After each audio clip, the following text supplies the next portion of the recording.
आजच्या जिल्हा नियोजन बैठकीमध्ये 2026-27 जे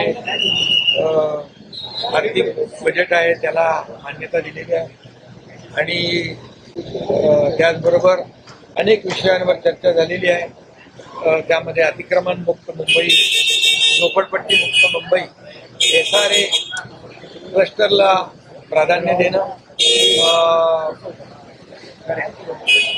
त्याचबरोबर ज्या आपल्या शासकीय यंत्रणा आहेत त्यांना जेवीमध्ये घेणं आणि जेवीच्या माध्यमातून रखडलेले जे प्रकल्प आहेत त्यांना मार्गी लावणं. हिंदुत्व सम्राट बाळासाहेबांचं जे स्वप्न होतं 40 लाख लोकांना घरं देणं, खऱ्या अर्थाने आम्ही रमाबाई आंबेडकर नगरचा प्रकल्प 17,000 घरांचा SRA आणि MMRDA मिळून सुरू केलेला आहे, म्हणजे त्याला चालना दिलेली आहे.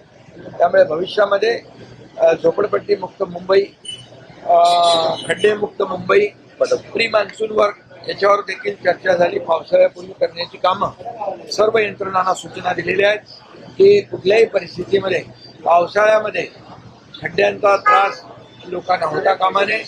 पहिल्या फेजमधलं 31 मे पर्यंत सगळे कॉन्क्रीटचे रस्ते कंप्लीट होतील.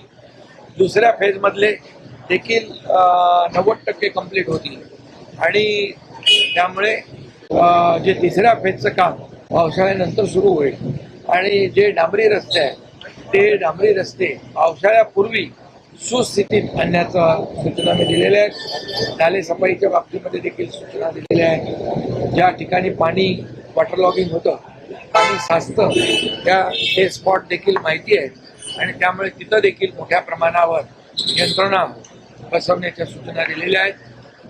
होल्डिंग पॉन्ड आहे ते देखील कार्यान्वित करण्याच्या सूचना दिल्या आहेत, जेणेकरून पावसाळ्यामध्ये पाणी साचून मुंबईकरांना त्रास होणार नाही या सर्व सूचना दिल्या. सर्व यंत्रणांनी त्याच्यामध्ये एक टीम बनवून काम करावं अशा प्रकारचे निर्देश दिलेले आहेत. त्याचबरोबर फेरीवाला मोकळे फुटपाथ हे लोकांसाठी चालण्यासाठी आहे आणि म्हणून महापालिका आयुक्तांना मी सांगितलेलं एक स्पेशल ड्राईव्ह घेऊन हे सगळे फुटपाथ जे आहेत हे फुटपाथ लोकांना चालण्यासाठी असले पाहिजेत आणि हे फुटपाथ सुस्थितीत असले पाहिजेत, फुटपाथ सुरक्षित असले पाहिजे यासाठी बजेटमध्ये एक वेगळी तरतूद करण्याच्या देखील सूचना दिलेल्या आहेत, जेणेकरून मुंबईतले सगळे फुटपाथ आपल्या मुंबईकरांना चालण्यासाठी मोकळे राहतील आणि सुरक्षित राहतील या बाबतीमध्ये देखील निर्णय घेतलेला आहे.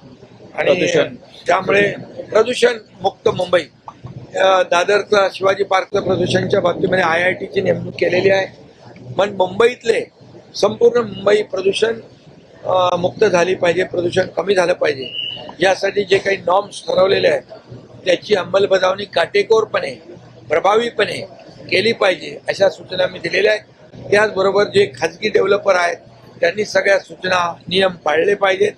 मग स्प्रिंकलर असतील, त्याचबरोबर जे त्यांना इमारतीला 14 फुटी नेट लावून ते सुरक्षित करणे किंवा धूळ मुक्त करणे, मॉनिटरिंग सिस्टीम जी आहे ती देखील आपण हे केलेलं आहे. आणि त्यामध्ये खाजगी डेव्हलपर आहेतच, परंतु ज्या शासकीय यंत्रणा काम करत आहेत, MMRD आहे, MSRDC आहे, BMC असेल, इतर जे काही प्रकल्प करतात त्यांना देखील ते लागू प्रभावीपणे करण्याच्या सूचना दिलेल्या आहेत, जेणेकरून प्रदूषणाची पातळी कमी होईल आणि त्याचा फायदा लोकांना होईल. रखडलेल्या पुनर्विकास प्रकल्पासंदर्भात देखील सूचना दिलेल्या आहेत. आपण रखडलेले प्रकल्प जे आहेत त्याचा पुनर्विकास झाला पाहिजे, त्याला मोठ्या प्रमाणावर चालना देण्याच्या सूचना ऑलरेडी आपण ती पॉलिसी केलेली आहे. त्यामुळे SRAचं पण क्लस्टर केलंय आणि धोकादायक इमारतींचं देखील क्लस्टर केलेलं आहे. त्यामुळे क्लस्टरच्या माध्यमातून मोठ्या प्रमाणावर मुंबईचा पुनर्विकास जो थांबला होता त्याला चालना देण्याचं काम केलेलं आहे. एक जिव्हाळ्याचा त्याचबरोबर ड्रग फ्री मुंबई ही देखील केली पाहिजे आणि जे ड्रग ॲडिक्ट मुलं आहेत कोणी असतील त्यांचं रिहॅबिलिटेशन सेंटर, प्रत्येक महापालिका counselling centre D addiction centre जे आहे ते प्रत्येक महापालिकेच्या हॉस्पिटलमध्ये कक्ष सुरू करण्याच्या सूचना दिलेल्या आहेत. त्याप्रमाणे महापालिका आयुक्त आणि शासकीय हॉस्पिटल ते देखील आपल्याला करतात. फेरीवाल्यांनी देखील या ठिकाणी त्यांची पॉलिसी ठरेपर्यंत कोर्टामध्ये मॅटर येते नागरिकांना त्रास होणार नाही अशा प्रकारचा आपला व्यवसाय त्यांनी करावा. नागरिकांना कुठली गैरसोय होणार नाही याची काळजी त्यांनी घेतली पाहिजे. त्या बाबतीत देखील प्रभावी अंमलबजावणी करण्याच्या सूचना मी दिलेल्या आहेत. त्याचबरोबर बांगलादेशींचा मुद्दा आलेला होता. वाहतूक कोंडी त्याचबरोबर वाहतूक कोंडीचा विषय जो आहे, वाहतूक कोंडीवर देखील उपाययोजना झाल्या पाहिजेत. या संदर्भात देखील सर्व यंत्रणांना सूचना या ठिकाणी दिलेल्या आहेत. त्याप्रमाणे ते काम करतील आणि नागरिकांना वाहतूक कोंडीचा त्रास होणार नाही याची काळजी घेतील. त्याचबरोबर ज्या मुंबईमध्ये toilet on wheel, pink toilet महिलांची जी काही गैरसोय होते ते स्पॉट आयडेंटिफाय करून मार्केट असेल, इतर जी काही ठिकाण आहे, रेल्वे स्टेशन असतील, त्याच्या बाहेरचा परिसर असेल, बस स्टॉप असतील, इतर ज्या ठिकाणी आवश्यक आहे त्या ठिकाणी मोबाईल टॉयलेट ही सूचना दिल्या महापालिकांना, आयुक्तांना, आणि ते स्वच्छ असले पाहिजे अशा प्रकारच्या देखील सूचना मी दिलेल्या आहेत. बाकी बांगलादेशी जे काही लोक राहत आहेत घुसखोरी करून त्यांना तात्काळ शोधून काढणे या बाबतीमध्ये जिल्हाधिकारी आणि पोलीस यंत्रणा यांना सूचना दिल्या. त्यांचे आधार कार्ड दिले असतील तर ते रद्द करणे, जी कागदपत्र दिली असतील तर ती त्यांनी मिळवली असतील तर ती सगळी रद्द करून बांगलादेशींना बाहेर काढणं या संदर्भातला देखील चर्चा आजच्या डीपीटीची बैठकीमध्ये झालेल्या आहेत.